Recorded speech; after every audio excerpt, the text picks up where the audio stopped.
Hi everyone, let's start part 5, chapter 9, Financial Management, class 12, Business Studies. Next topic is capital structure. What is the structure of our capital? On the basis of ownership funds, we can say that owners funds plus borrowed funds. We can use our own funds plus borrowed funds in our capital structure.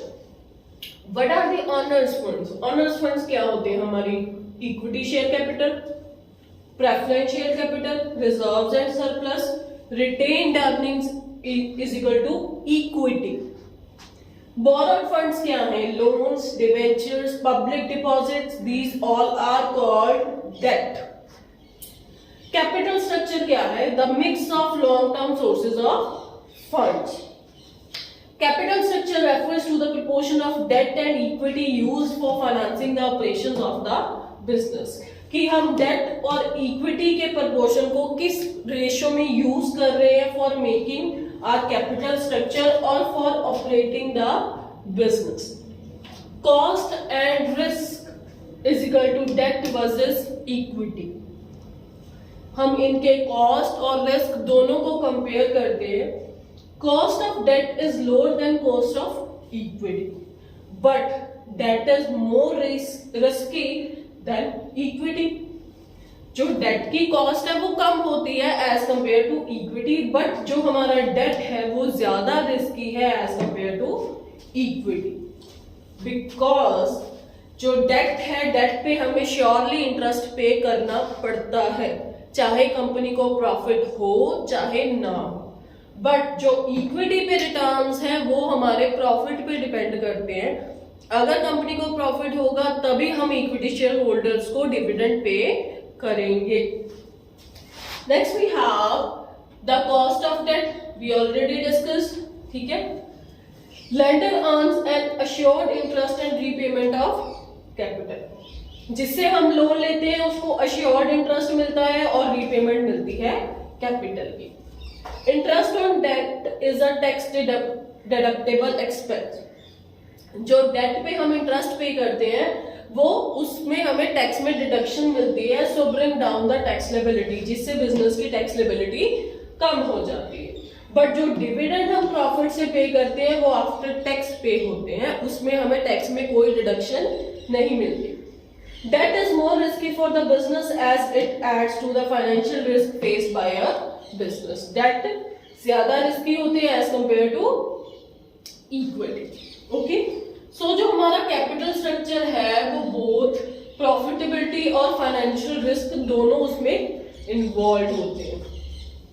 Optimal capital structure कौन सा है? Optimal मतलब सबसे अच्छा capital structure कौन सा है? जो जिसमें कॉम्बिनेशन होता है, combination of debt and equity that maximises the market value of the shares of that company. जिसमें दोनों का कॉम्बिनेशन होता है हमारा, वही कैपिटल स्ट्रक्चर सबसे अच्छा होता है. Next we have the factors affecting capital structure. First factor is cash flow position. We already discussed कि जिस कंपनी का कैश फ्लो अच्छा होगा वो कैपिटल स्ट्रक्चर डिसाइड करने से पहले कैश फ्लो को देखेगा. अगर कंपनी के पास सफिशिएंट कैश फ्लो है तो वो डेट यूज करेगा, क्योंकि डेट पे हमें फिक्स्ड रेट ऑफ इंटरेस्ट पे करना पड़ता है. अगर आप लोन लेते हो तो लोन पे इंटरेस्ट देना पड़ता है.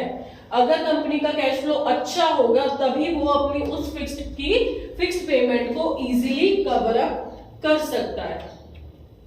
Next we have the interest coverage ratio. Higher the interest coverage ratio which is calculated by, we have the formula of interest coverage ratio. क्या फॉर्मूला है? देखो, EBIT upon interest, earning before interest and tax, that is EBIT. Lower shall be the risk of the company failing to meet its interest payment obligation. ठीक है. अगर company की जो ये interest coverage ratio है ये लोअर आती है कि जो कंपनी है वो इंटरेस्ट पे करने के कैपेबिलिटी में नहीं है, low interest coverage ratio is equal to debt को वो यूज नहीं करेंगे, बिकॉज एक कंपनी इतनी साउंड नहीं है कि वो इंटरेस्ट की पेमेंट कर सके, तो वो डेट को प्रेफर नहीं करेंगे। Next we have the debt service coverage ratio. These are some ratios, you have some formulas of it, आपके पास इनके formulas है। Debt service coverage ratio, it is what? Profit after tax plus depreciation plus interest plus non-cash expenses plus preference dividend and interest plus repayment obligation, कि कितनी आपने liabilities repay करनी है। So this is the formula of debt service coverage ratio. You have to learn these formulas, okay? So a higher debt service coverage ratio in which the cash profits generated by the operations are compared with the total cash required for the service of debt. जो हमारी higher debt, अगर हमारे पास higher debt service coverage ratio है और हम उससे अच्छे कैश प्रॉफिट्स जनरेट कर रहे हैं, तो हम इसको कंपेयर करेंगे for the service of debt and the preferential capital, the better will be the ability of the firm to increase debt component. अगर कंपनी की डेट सर्विस कवरेज रेशियो अच्छी है तो वो डेट कंपोनेंट को ज्यादा से ज्यादा कैपिटल में यूज करेगा, ज्यादा से ज्यादा डेट्स रेज करेगा, ज्यादा से ज्यादा बोरोड फंड को यूज करेगा।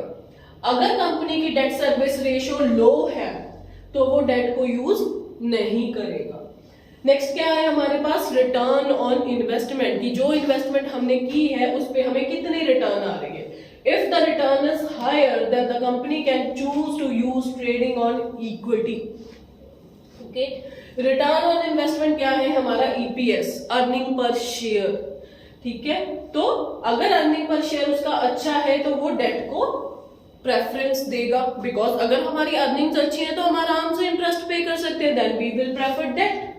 Then after that cost of debt, अगर डेट की कॉस्ट ज्यादा है तो हम डेट को कम प्रेफर करेंगे।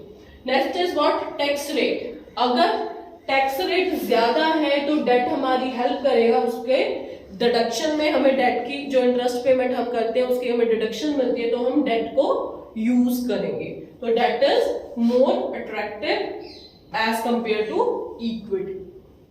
Next is what? Cost of equity, अगर इक्विटी को रेज करने में उसकी कॉस्ट ज्यादा खर्च होती है एज कंपेयर टू डेट, तो हम डेट को प्रेफरेंस करेंगे ना। हमने ऑलरेडी डिस्कस किया है कि डेट में रिस्क ज्यादा होता है बट डेट की कॉस्ट कम होती है, इक्विटी की कॉस्ट ज्यादा होती है पर उसमें रिस्क कम होता है। Next is what? Flotation cost. Flotation cost क्या होती है? शेयर्स फंड्स रेज करने के लिए जो हमें कॉस्ट खर्च करनी पड़ती है उसको हम फ्लोटेशन कॉस्ट कहते हैं। यदि cost of public issue is more than the flotation cost of taking a loan, अगर हमें लोन वगैरह लेना होता है तो बहुत सारी कॉस्ट जो उस पर खर्च होती है उसको हम फ्लोटेशन कॉस्ट कहते हैं। The flotation cost may affect the choice between the debt and equity and hence the capital structure. Obviously flotation cost affect करेगी, अगर हमारी फ्लोटेशन कॉस्ट ज्यादा खर्च हो रही है तो हम डेट को प्रेफरेंस कम देंगे, हम इक्विटी को प्रेफरेंस देंगे।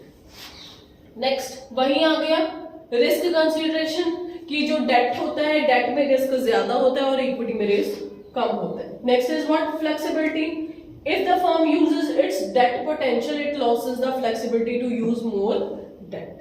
फ्लेक्सिबिलिटी क्या है? देखो, अगर कंपनी डेट को ज्यादा यूज कर रही है तो वो अपनी फ्लेक्सिबिलिटी को लॉस कर देती है, खत्म कर देती है। To maintain flexibility in the company, अगर वो कंपनी फ्लेक्सिबिलिटी मेंटेन करके रखना चाहती है then must maintain some borrowing power to take care of unforeseen circumstances, कि अगर हम पहले ही सारी डेट कैपेसिटी को खर्च कर लेते हैं, हमें जितना लोन मिल सकता है मार्केट से हमने सारा उठा लिया, मान लो जैसे ये कोविड की सिचुएशन आ गई, तो इन अनफोर्सिन सर्कमस्टांसेस में भी कई बार हमें इमरजेंसी लोन्स लेने पड़ते हैं।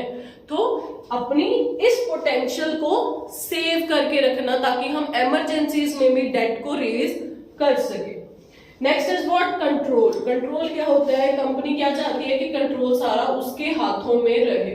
तो debt normally does not cause dilution of control, debt से हमारा कंट्रोल किसी दूसरे के हाथ में नहीं जाता, ठीक है। Where as a public issue makes the firm vulnerable to takeovers, अगर हमने कंट्रोल अपने हाथ में रखना है then firm should issue date.